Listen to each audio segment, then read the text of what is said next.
Dr. Bill Crawford here, psychologist, speaker, author of 8 books, host of 2 PBS specials. Here again to bring you another tip on how to help you create the life you want. Specifically, how to use my life from the top of the mind philosophy to bring more clarity, confidence, creativity into everything you do. Today I want to talk about the subject of influencing others, whether we're a parent or a leader or just someone that wants to be more influential with others. There are some things we need to understand in order to understand A, what's in the way of that, and how we can do that in a more effective way. For those of you who follow my life from the top of the mind philosophy, you know that everything we think and feel and do and say, how we react to others, how others react to us, all has to do with how the brain processes information. So I want to take what I've talked about in the past in terms of the brainstem, neocortex, what I call the top of the mind, and the limbic system, this middle brain, and kind of also tie it to what's going on in the body. Have you noticed when you're talking with someone, you kind of have a gut feeling, you have a sense of, can I trust this person? Do I feel safe with this person? Google did an extensive research on what makes an effective team, because they really want to know that. And so they studied it and found out it really wasn't whether you were dealing with extroverts or introverts or how much someone knows. It was having to do with the perceived sense of psychological safety. So I think what we need to understand when we're interacting with others is, in order for them to hear and trust what we have to say, they have to feel safe with us. And I think what we've got to understand is sometimes they may not feel safe, but not even know that they're feeling safe. Because here's what's going on. This middle brain limbic system, its mission on the planet is actually to keep us safe. Unfortunately, it's not very smart, and it's working with old software. So it has a tendency to interpret almost anything negative as dangerous and throws us into the part of the brain that's designed to deal with danger. That's the brainstem. When we're talking with someone and they don't feel psychologically safe with us, then what happens is they get thrown into their brainstem, and that triggers what's called the vagus nerve.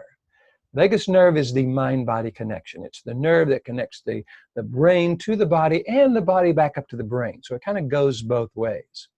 So when the brainstem and limbic system trigger a sense of lack of safety, it triggers that vagus nerve to kind of go into a reaction. Heart rate goes up, muscle tension goes up, blood pressure goes up. And again, that is designed to get us ready to either strike out or withdraw in a physically dangerous situation. But of course, the people that we're talking to aren't in a physically dangerous sin from us, but they may not be sensing psychological safety. It's the same reaction, however. And their resistance and their suspicion all comes from this mind-body-gut reaction of not necessarily knowing that they can absolutely trust us. Think of the old experience of buying a used car. You go in and here comes the guy. Hey, how can I do? You're not just automatically going, yeah, I just want to trust this guy and believe whatever he says.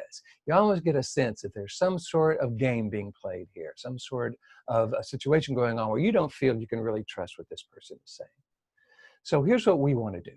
We want to understand the blocks to psychological safety so that when we are engaging people, we can engage them in a way where they truly trust what we have to say. Because I think that's what we're going for whenever we're talking to someone, is we want them to trust us.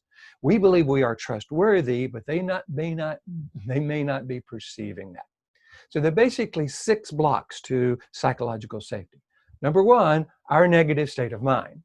If we go into a situation and we're frustrated or stressed or annoyed or angry, or if we get triggered in the middle of a situation, that's going to trigger their vagus nerve into that suspicion and distrust and resistance, and they're not going to be able to hear what we have to say as valuable. Number 2, our trying to stop their negative behavior. Whenever we're talking to someone, we're trying to convince them that they're wrong in how they're thinking or feeling, or how they need to change some negative behavior, that vagus nerve is going to get triggered, and they're not going to be able to feel safe with us. Number 3, if we don't know what's important to them, if we don't know what they're concerned about, then they're going to have trouble trusting us, because they're going to know, hey, they don't get it, which is number 4, their fear that we don't get it. So if we don't know what's important to them, or we don't really get what's important to them, and if we don't communicate that to them, they're not going to be able to trust us. Number 5, our tendency to focus on the problem and the past. If we're trying to talk to somebody about something that happened in the past, chances are they'll remember it one way, we'll remember it another, and we get into this argument about who's right. I call this banging brainstems. They're in theirs, we're in ours, nobody's listening to anybody. Number 6, our tendency to go to problem solving too soon.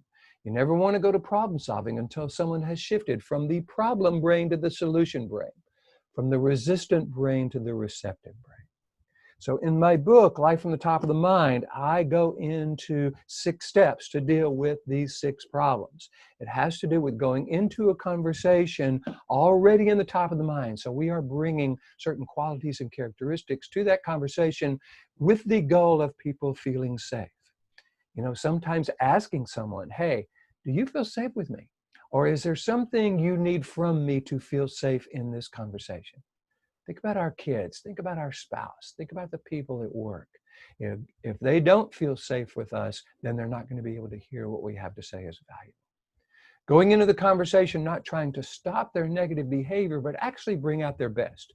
As a parent, as a leader, if one of our jobs is to bring out the best in others, we have to know who they are at their best. So we're not just seeing their negative behavior. We have to know what's important to them, and we have to be able to understand why that would make sense to them. Doesn't necessarily have to make sense to us, but we need to understand how it makes sense to them. Because until we know what's important to them, until they know we get it, they're not going to feel safe with us. This 5th step, focusing on the problem in the past, is a really big one. What we want to do is focus on the solution and the future. We want to be blending what's important to them with what's important to us. Now, that means we've got to know what's important to them, and that means they've got to know we get it before they're open to hearing that we can make this blending of what's going on. Stephen Covey calls this the 3rd option, where we blend what's important to them with what's important to us. And number 6, not going to the problem-solving stage of the conversation until they have shifted to the solution-focused part of the brain. Easier said than done, right? Exactly.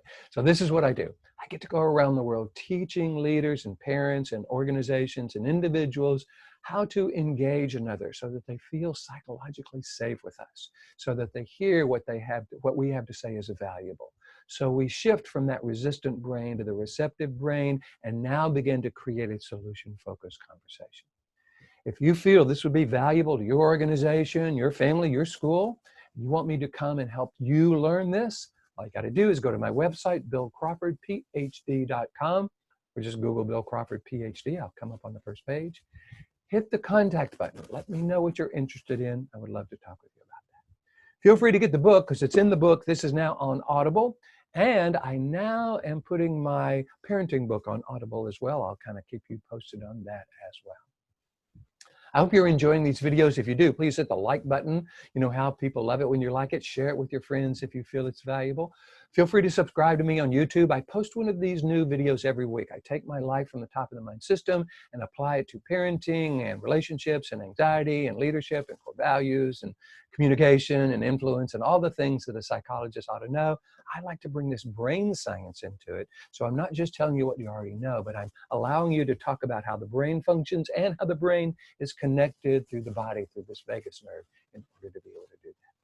If you're finding this valuable, let your folks know. Follow me on Facebook and YouTube and iTunes and all those processes that are kind of out there, all the social media. So in the meantime, between now and next time, here's to you, bringing more clarity, confidence, creativity to everything you do. And I look forward to seeing you in the future.